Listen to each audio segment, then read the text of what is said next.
Western Australia, a land of colour, contrasts and cosmopolitan excitement, and a region which is fast gaining an international reputation for its winemaking, as well as its obvious natural attractions.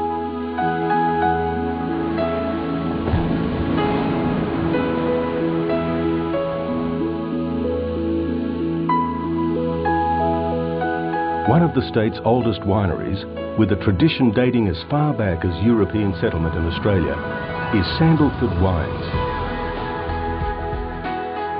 Sandalford was founded in 1840 by Captain John Septimus Roe, the original Surveyor General of Western Australia. For his services to the Crown, Queen Victoria granted him 3,000 acres of land by the Swan River at Caversham, where he planted the first of Sandalford's vines. The Roe family was actively involved with the winery up into the late 1980s until it was sold to overseas interests. In 1992, Sandalford reverted back to private ownership when the Prendeville family took control. Proprietors Peter and Deborah Prendeville and a talented team of winemakers and viticulturalists produce an extensive variety of premium wines. Sandalford's original vines were first planted at Caversham more than 150 years ago.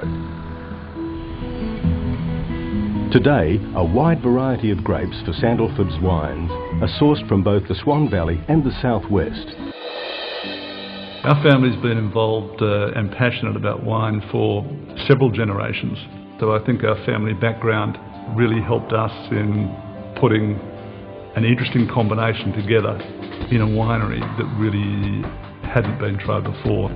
Its core, as we always say here at Sandalford, is to sell great wine. Our passion is selling great wine.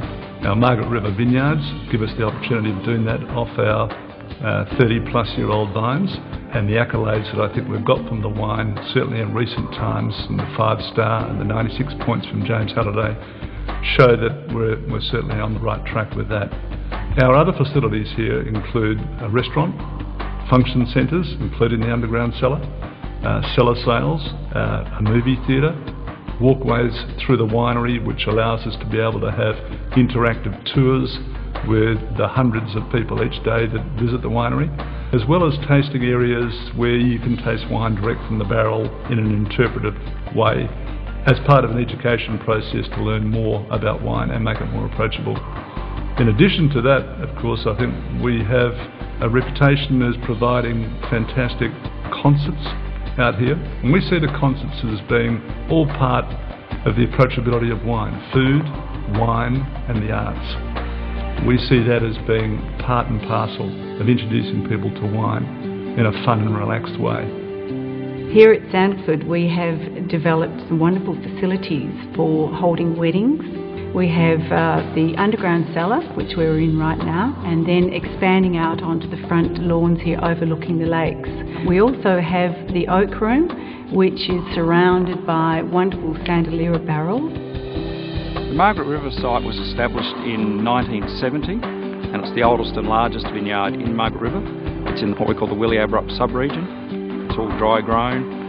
We have now these days 100 hectares. We've got a commitment in the next 2 to 3 years to put another 24, 25 hectares of vineyard on that site. It's recognised as one of the great wine regions of the world. Fantastic soils, fantastic climate. The fruit off there is just superb. It's very regional in character. We have large plantings there now of Cabernet and Shiraz and Modelo and Chardonnay and Semillon and Sauvignon Blanc, all those great varieties that have made Margaret River quite famous over the years.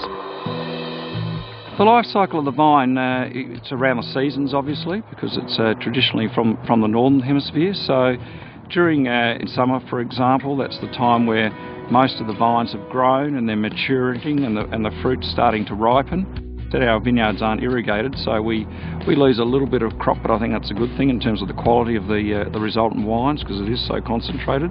So summer's really a time of just maintaining what you've done for the rest of the year and just getting the fruit over the line in terms of getting the correct harvest date and making sure it's disease-free.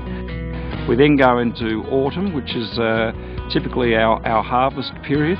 So from the 1st of March onwards, that's when the bulk of our harvesting happens. And then by the time that's finished in April, we sort of see the leaves changing colour. The peak thing in winter for us is pruning. That's all we do in winter basically. The vines are sort of, in their dormant phase. They're pruned to the shape and the structure that we want them to give us the right fruit characters the following year. And then into spring, well, that's the time of bud burst. So from September onwards, the vines start budding, and you see the green leafy tissue start, and the vines grow. And again, that's another time where we look after the vines, make sure they're disease free, and that we're getting the right sort of bunches happening on the vines in spring.